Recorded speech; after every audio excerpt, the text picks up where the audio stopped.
Hey there, rulers. DMO73 here with our first feature match of the Battle of the Sacred Ruins with David Kuras and his first take on Goliath versus me and my glorious Solarization control. Let's go ahead and jump right in. Ruler School is brought to you by Odyssey Games, where you can go to pre-order upcoming Force of Will sets, ccgprime.com for singles and supplies, cardodoko.com for those rulers in the international market looking for product, and our guest lecturer members, Vite Ramen. Class is in session. So as we get started here, I am on the right playing the Glorious Solarized package, Glorious being the ruler for inheritance and making use of the fact that under Mask I am not taxed, and David Kuras playing a Hanada control list using Destroy primarily. Not a lot of build in this deck, primarily using Destroy. So we'll go ahead and see how this goes as we get into it. One thing to note about Glorious is specifically that there were cards that previously had a pay cost discard this card effect that were updated through ABC to be inheritance effects. These are primarily the DBV Giants, as well as Persephone the Olympian, and the big resonators from Carlina's package outside of Garion. Garion was not inheritance because he is removed from the game. So we'll be working on that kind of as we go into this match. So right at the beginning of the game, we do see a Broken Mask of the Crusader gets to come down here as a trigger, the only trigger on my side. David also gets to put in some triggers here as he is second turn player. And so he will get to trigger a couple of things here. It's just a matter of what all he's going to reveal, and if he's going to grab anything else. Keep in mind that the reason why I don't have a, you see that there is a face down card in my outside the game, it is because I do play a Shiva, Replicant Shiva in my sideboard in case I don't see a Mask in the opener, but if I do get Mask, then I don't get to, the Shiva will be cancelled if I try to reveal it, so there's no point in putting it out there. So David is going to have Rogue Spectator and Replicant Shiva, and I'm going to have Mask, so we're under this world of a couple of taxes already out the gate, and then we're going to go ahead and get started. Kind of just checking whether he wants Build or Demolish, choosing to choose Demolish. First turn, we see a coin out trying to play Academy City's Gardening Unit. We're going to go ahead and use Persephone to put that back in hand.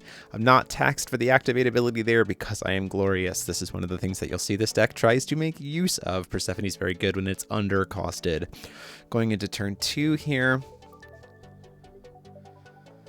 Does try to go for that Gardening Unit again. No Persephone this time to try to stop it, so it is just going to get to reveal that top stone, which is a Deepwood, has a Magic Stone type. Now, after draw before recovery, we're going to flash in Dark Alice Rabbit Princess. This is because we're respecting the extra tax of casting a quick cast Resonator on your opponent's turn. Thanks to the extension rule, so it does come into play tapped as well because it is demolished. Doesn't super matter because it's just going to recover, but it is nice to kind of get that there. Drawing, discarding a Mask, and then choosing to discard a second Mask. And then move to recovery. Getting to then play 2 and play Attendant of Asmodeus. Also going to get to come into play tapped. We're going to float some extra will here.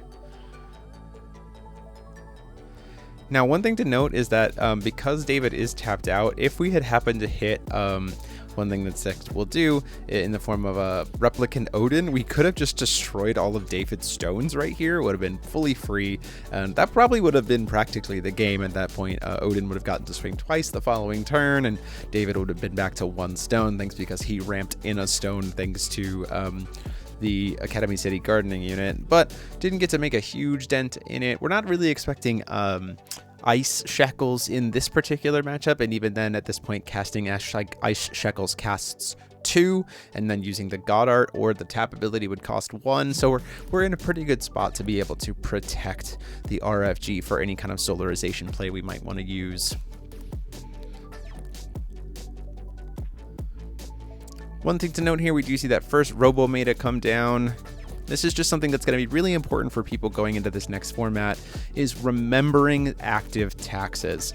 He goes to play the second Robo-Meta, and I put 2 back to Solarize a Replicant Kaguya. This is me actually in playing incorrectly here. This shouldn't have been possible because technically that replicant Kaguya should have cost an additional 4, should have cost a total of 4, and so wouldn't have been possible there. Both David and I forget that though. Down comes the Lorite to stop the Kaguya from canceling the Robometa, in which we go ahead and tuck another card back from the RFG to produce Moon, and then we can cancel the Lorite's Enter effect.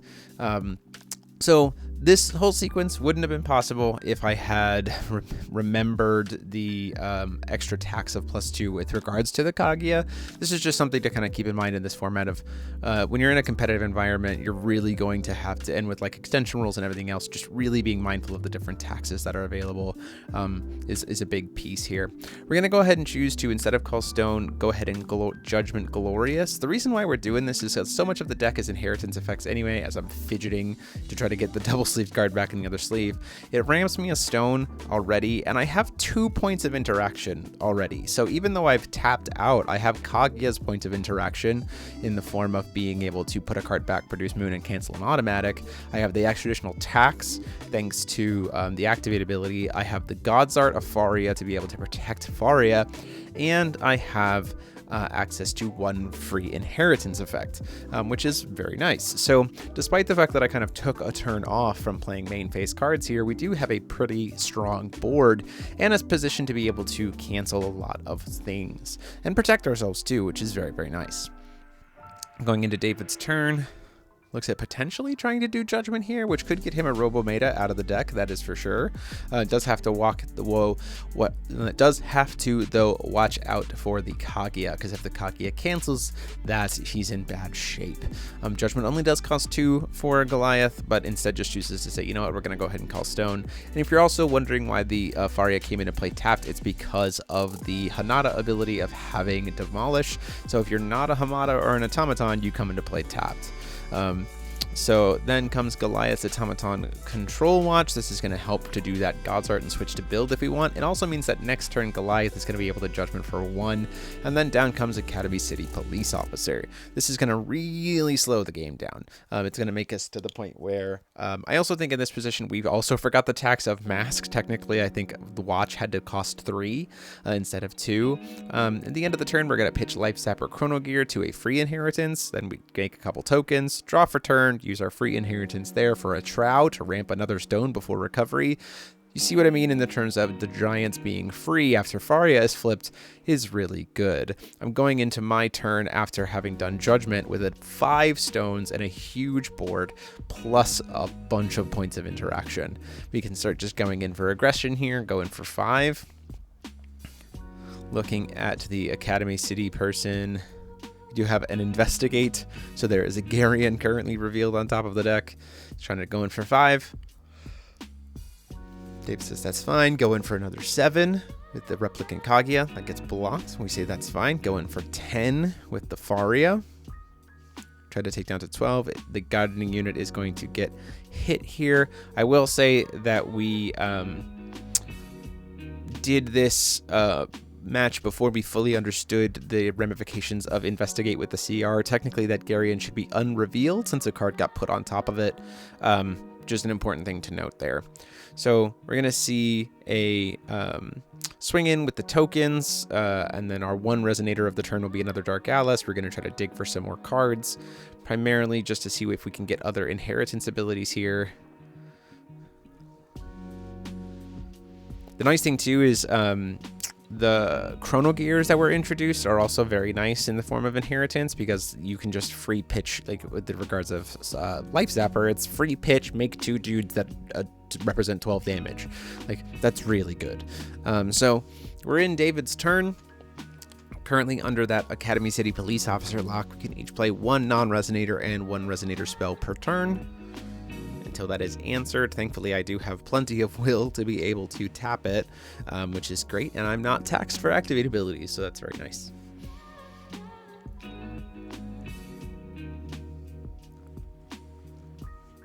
It also means that the Life Zapper Chrono Gear tokens are just very, very good for being able to just sack and drain for 200 without having to spend life to it. So in comes that Replicant Shiva, paying 100 to make it. It's going to come into play tapped. We're going to go ahead and use Kaguya to put back a card from RFG to produce a Moon, and then cancel that. so that we do not lose our board. We are going to see now that the Kaguya has been used, because it's only once per turn. We do see a Judgment of Goliath. This is going to get him a Robometa. The problem is that Robometa will not have enough will to be able to do much of anything. It'll be a 4/4 with Protect, and I have so many things on the board, especially since I can use will to also tap down the... So at this point in time, he has 2 blockers. He'll have 3 blockers total, and I can use 2 will to tap down one of those 2 blockers, or one of those 3 blockers. So only 2 blockers for a board of 5 things that I'm also going to potentially make even more tokens at the end of his turn, and it's just going to be too much for this wall to be able to take care of. The other thing is too is that the police officer does not stop me from using activate abilities. I am not at all taxed under that, and that is what this deck does best. So free Life Zapper at the end of the turn, as well as a pitch to Dominatus Chrono Gear at the end of the turn. So a lot of things that can attack here. Before recovery, we're going to go ahead and flash in that Dark Alice Rabbit Princess just to draw. And doesn't technically come into play tapped since Goliath is flipped at this point. Sack the Dark Alice because I can't swing this turn. I really am just trying to set up the perfect hand here for whatever there might be in response. Realizing that we need to have the draw trigger. Moving to recovery.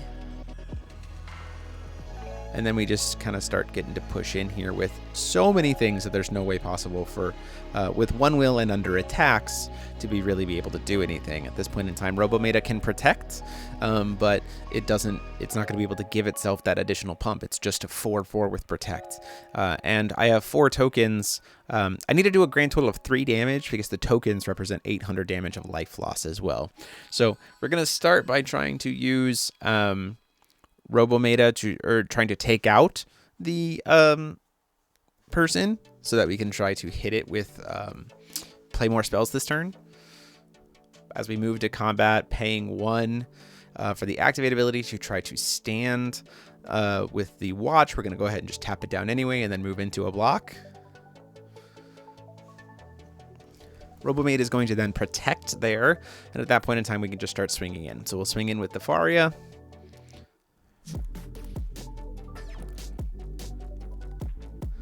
And then at this point in time, David just recognizes there's no way for him to survive with how low life is, so scoops it up before even declaring a blocker. So if any one thing had connected, it would have been lethal.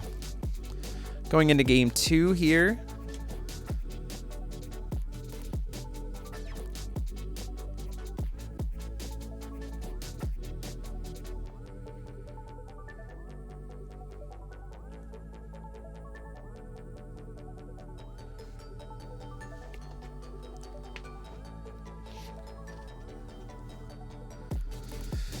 David choosing to take the coin.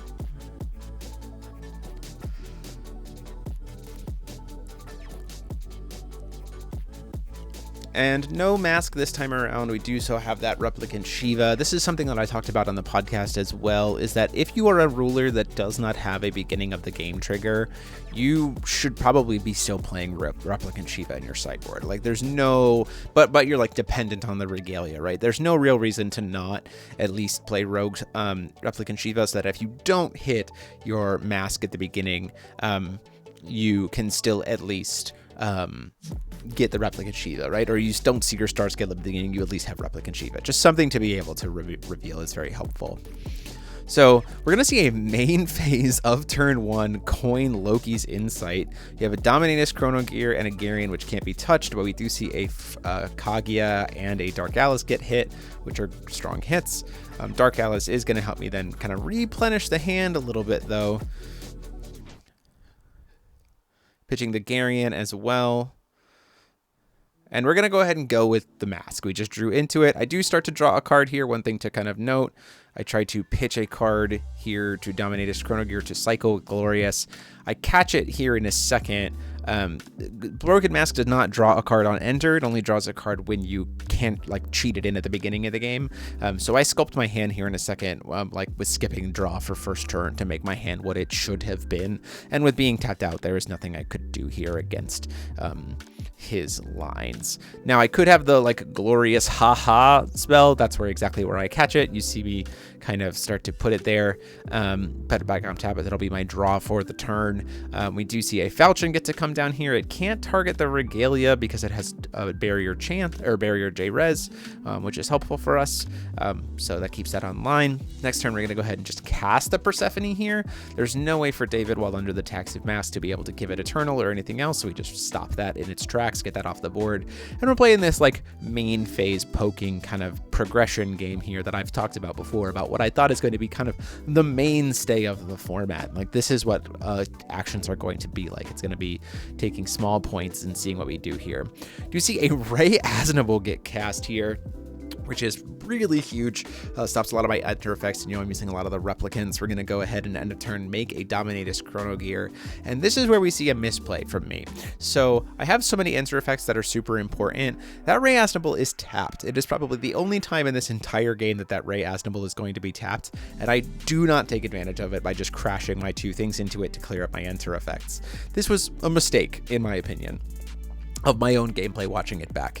I do decide to just sit on a bunch of cards in my hand and choose to pass turn. That Ray Asnable gets to recover, and almost as soon as that Ray Asnable recovers, I realize my mistake in the game and say, wait a minute, I could have just, yes, it would have been a 2-for-1, but the Ray Asnable would be gone and I'd get all my enter effects. And that's really important for my deck.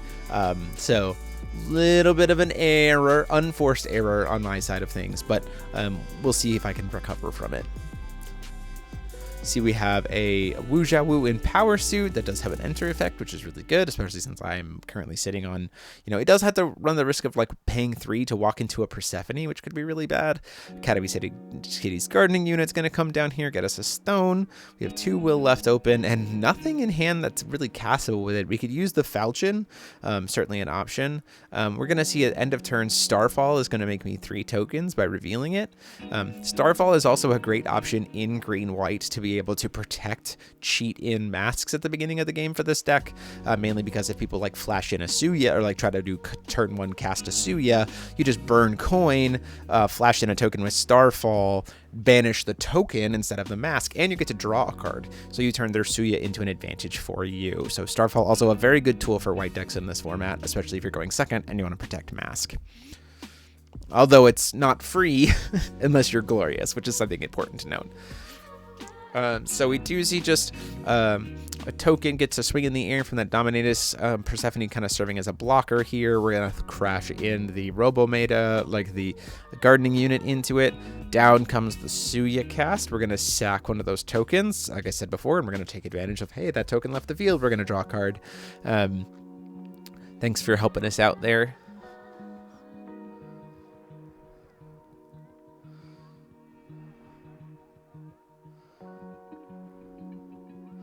A lot of will on David's side, though, in the form of getting to go second, hitting the ramp. We do have a second Suya in hand. Going to try to cast that Robometa. We're certainly going to stop that from resolving. We're going to go ahead and Gary in that.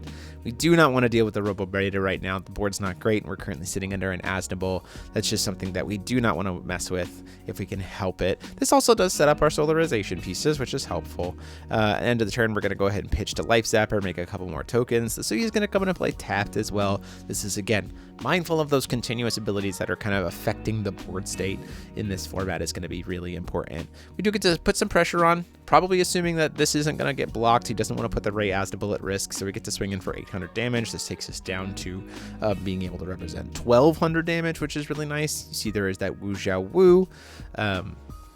Paying 3 here. We're just going to go ahead and cast out the Replicant Shiva just to put something out on board to try to be able to answer the board state. An Eternal Blocker or something to be able to mess with any future Robometas that come down. Or potentially pumping it up big enough somehow to be able to then just crash into the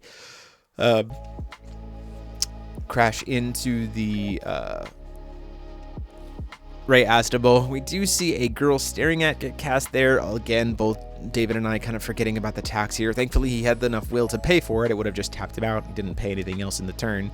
So would have had to pay one more for that girl staring at 3 cost. And down comes a card I was not expecting, but it was very cool to see. I really like in this list a lot. And I also just like as a card in general in this format being Wuja Wu in a power suit. This guy is unchaseable. I cannot cancel that. I cannot Gary in that. It's going to lose the board. I do make note of that I lost the tokens. And we lose this whole board. Do see swinging for 4 with Suya. Thinking about what else we want to do to this field right now. Really wants to try to answer that mask as fast as possible if we can help it.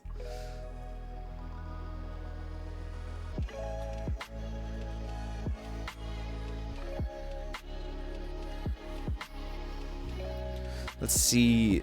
Do we have that falchion still? The falchion very helpfully can answer those meteorite tokens as well. The only problem is you do have to watch out for the fact that I still have Starfall in my hand.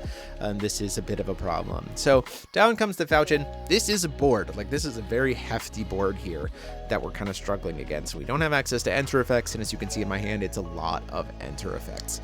Bounces the addition token, which then gets to bounce the other token, and he'll get to draw 2. Does go to then just cast the other Suya. We're going to respond by using Starfall to make us soak it and then immediately sack it. This is David realizing, oh, I could have just used Curse of Ragnarok. It would have cost 2, but I could have stolen the Starfall out of the game. The problem there is that then you don't have access to, 1, it still costs you 2, and 2, you don't have access to getting rid of the mask. So like you're still in the exact same problem, which is just a little bit of a concern. And because you're under mask, even with the discount of Suya, you're still going to have to pay 2, which is not great.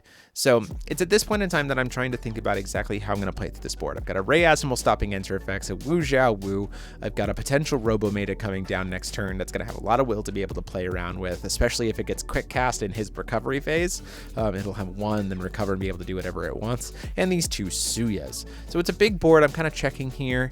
And then I realized, you know what? Actually, what I need to do here is we're going to make a couple tokens with Starfall before recovery, just to kind of buffer ourselves, and then we are just going to slam, acknowledging that we're not getting an enter effect and not even trying to solarize it, just protect it, a replicant Odin. This guy is awesome. Eternal is a huge element of this format. It's again like resonators that have barrier or that have good enter effects, or Eternal are going to be good this format just because of things like the taxes underneath masks, so you can't like cancel them, or it gets expensive to cancel them while they are not discounted.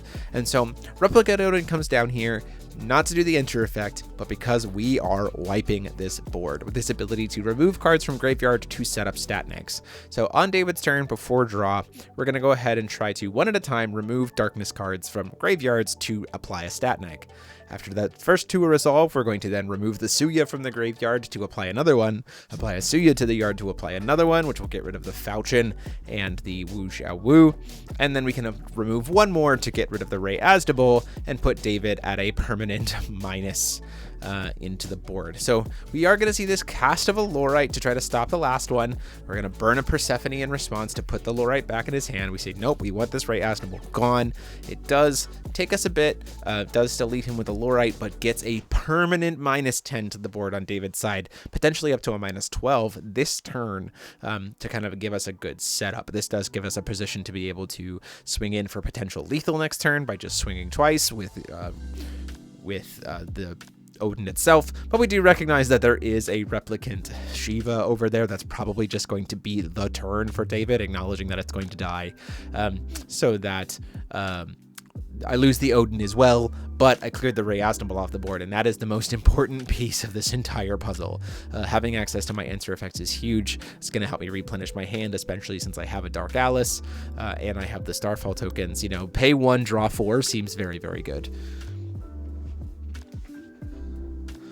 So we'll see exactly how this plays out. We do have a 2 friends and a cat, but not really anything that's going to be helpful for that. It would be helpful if I was like trying to move stuff back into the deck for Solarization, but we might see that come down later.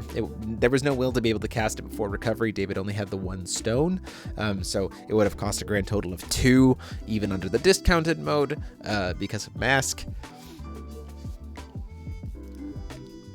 And there's nothing to be said about maybe I didn't have another Persephone at that point in time, right? Yeah, there's just a lot of issues there. So we're going to say like, oh yeah, I'm just going to go ahead and cast the Replicant Shiva. That's fine. We're just going to accept that that's going to die and clear the Replicant Odin off the board. And we're going to move forward from there. Sitting on a grand total of 4 cards. Does have a Robometa, certainly in a position to be able to quick cast it in on his turn and then still at least activate one of the effects. But we do have to kind of watch out for that. Robometa is going to cost 4. He goes to cast it here though, and I start to put it into the graveyard, and we go, yeah, no, don't do that. So we know that there's that stat on the board. You can kind of just wait and use it for later. Before recovery, we're going to make another token thanks to Starfall. Really protect ourselves from any possible future Suyas, and then get to go into really want to just see what we can draw into here. So Dark Alice comes down with an enter effect, potentially burning out a Lorite here, but it would cost 3 to use the Lorite during my turn. And then we're going to go ahead and sack those 2 tokens, draw a total of 4 cards, replenish, and we're at the same position we were before. We've got a lot of will, we've got free inheritance abilities, we're going to get a stone into play tapped there. We are going to flip Faria. We have a lot of points of interaction. We have the Starfall that replenishes needed. We've got a bunch of free inheritance abilities popping up here like right now. We're going to go ahead and use advantage of Trow to just pitch. Our first inheritance ability of the turn is free, so we can use Trow to pitch to ramp another stone. So next turn we're going to be in an even better shape, and potentially getting another Dark Alice to draw even more cards. David thinks about, does he want to cost 3 just to cancel something that was free for me, and decides no, that's not what we're going to worry about. Ultimately, I've seen all of my Dark Alices at this point, though the sideboard to note is playing Seal Pointy Hat Witch in the 1-drop slot as well, which is really helpful against like more aggressive decks because you can get to 4 stones very easily in this deck. And then Pointy Hat Witch is a great double blocker in the sense that you can quick cast it in, prevent the automatic of something, prevent something from being able to attack, or from being able to deal damage, and then you can block something else, right? So like it's really good in a lot of situations. Robometa is going to come down on his turn before recovery. We're going to burn the extra will here to try to get the extra counters on it, and then move to recovery. Once again, didn't quite pay enough because of the tax of Mask, but that's not a huge deal because there was enough will to be able to pay for it. We just forgot to go through the motions based on the tax of Mask. So as a reminder, each of these Robo Activate abilities now will cost 3 to be able to get to that intensive state, and hopefully we catch it. If not, take that as a lesson from us. Mind your taxes. Call us the IRS because we're here to tell you to pay your taxes. Just try to get things started. Do see pays the 3 here to try to go up to 2 counters. Pays another 3 here to go up to the total number of counters. You can see how long this game has gone with extra ramp from both of us getting to 10 stones. Now Robometa is huge. Does have belligerence, so we'll be able to attack this turn, at least to be able to attack into Faria. We go, yep, that's fine. We're going to go ahead and get a free inheritance effect out of the way anyway. Get our 2 life zapper Chrono Gear tokens to try to push damage on your turn really aggressively for free, which is great. And then we're just going to pass it from let that swing happen. There is no drain on Robometa. We do not care. It also is tapped, and there's no Goliath Watch on field, so not a huge deal at that point. No blue does mean that unfortunately David maybe tapped that a little bit wrong. Could have used blue to be able to, oh, there is 1 blue available to potentially try to play this does pay 100 Academy City Police Officer. Could have certainly played Falchion, but also I think wanted to have stuff that comes into play recovered right now because of Hanada. We're going to make a couple tokens here before recovery, making 3 more. And then there's a little bit of, again, thanks to the beauty of discussion for the sake of recording, going through the lines here about like, I want to be able to try to answer this Academy City's Police Officer, and then both of us recognizing no, it has Eternal. Kind of, again, like, oh, I'll make 1 token instead, pay 2 to tap it down, move to recovery, try to play a Persephone. And then we realize, oh, wait, I can't do that, learning the new cards here. Currently, it's an automaton, so it has Eternal and Mythic here, thanks to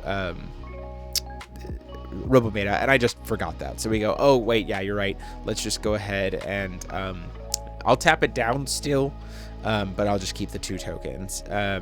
And then we're gonna go from here. So pay 1 more. We're gonna go ahead, and this is my 1 resonator of the turn, Dark Atlas Rabbit Princess. This is me trying to draw into something, so I'm gonna go ahead and try to draw 4 to see what else we can find. Hopefully trying to find another, you know, something to be able to put some pressure in. I'm not really worried about dying here, thanks to the ability of being able to tap down the, police officer with all the will that I have, swinging for 4, using the free cycle thanks to Glorious with an inheritance card, staring at all these cards and going, okay, I think we're kind of at a good spot. This is also a mistake here with Mighting My Taxes. I would have had to technically pay 3 to play the second mask, and also I couldn't play the third mask because Police Officer specifically says that you can only play 1 non-resonator spell per turn. We catch this in the middle of David's turn. Again, doesn't super matter here. The will doesn't all get used, but a lot to keep track of here when you're playing with these regalia and these attacks extension rules. So just things to be keeping in mind as you play into it.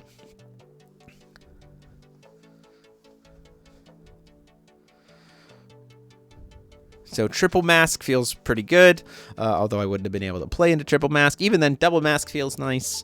You know, it does make, you know, things like any kind of spells he might be playing really hard, but David's playing a primarily resonator-based control as well, just like I am. It's just a lot more field presence based and board clears rather than like bouncing back to hands and cancels, which makes a lot of sense because of the package. 2 Friends and a Cat is there in hand, swings in for 15. I say, you know what, that's fine, I'll take it, go down to 21.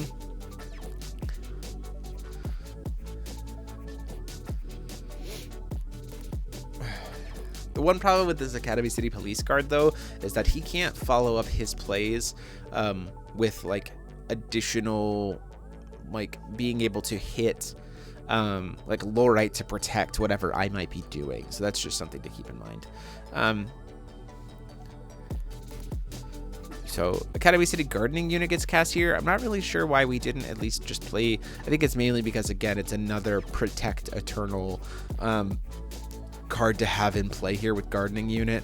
We're gonna make a couple more tokens at the end of the turn, and then pay 5 for a Tinkerbell just to cast it. It doesn't have the answer effect, it's not gonna do anything, but it's another swing. Like, I want to take advantage of this turn and try to swing in. David tries to go and use the Goddard ability of the Academy City Police Officer. He technically can't right now, because it does say something has to like already be, I have to have already been on the chase or whatever. It's like once I've started to do something, David can go stop in the name of the law, which is just really important to kind of note there. And again, it will tax a grand total of, it will cost 3 will to be able to do that. So we're gonna go ahead and just solarize Replicant Odin here. The second Replicant Odin of the game. We found our board state, we found our position. We're gonna tuck those 2 cards back. Now that David has put out all 10 of his stones, we say, you know what, let's make it so you don't have any stones anymore, and this is just the board state that you're in, which is great for me. Puts me in a position of really being able to do kind of whatever I want. So we do see the Lorite get cast here. Technically would cost 3. We see a Garion come down to cancel it. And then he could use Stop in the Name of the Law here to prevent me from doing any stat negging this field. He could have also done Lorite plus Stop in the Name of the Law here immediately. Though again, it would cost him 6. It would cost him a grand total of 6 will to be able to make that play. Yeah, that's not great. I don't even think he has enough will to be able to do it. Or if he did, it completely tapped him out, and all he does is save his stones, and then his board gets wiped anyway. So not a great spot for him to be in, staring down this much pressure. It's just overall not a good spot. Especially since only one of these things really needs to connect for me to be able to kill him, since I have these 4 tokens that represent 800 damage. So I'm at a good spot.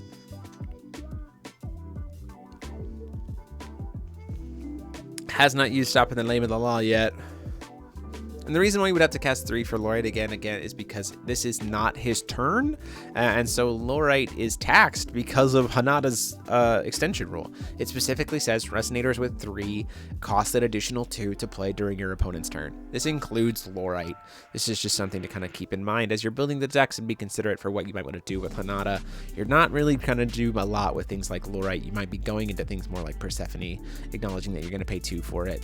We'd say an additional 2 Friends in a Cat here just to kind of make it so if stuff gets moved, it draws into play. Again, that would cost a grand total of 3 will. So at this point in time, David 100% would not have anything. But at that point in time, he acknowledges that he's just going to lose all of his stones and everything's going to be able to swing and we can do a big stat neg. And so we're just going to kind of walk through the motions here. Also, because we didn't do Stop in the Name of the Law, if any one of these things swing, which is other reason why I really like Replicant Odin in this deck, one of these tokens gets to swing, and then in response to no blocks, I can just remove every light card that I've pitched from the graveyard or answered from him and just pump my whole board up +2/+2 and just represent lethal damage that way. So there you have it. That is the match. Deck profiles for both up will be later this week. And until next time, this is DMO73 saying class dismissed.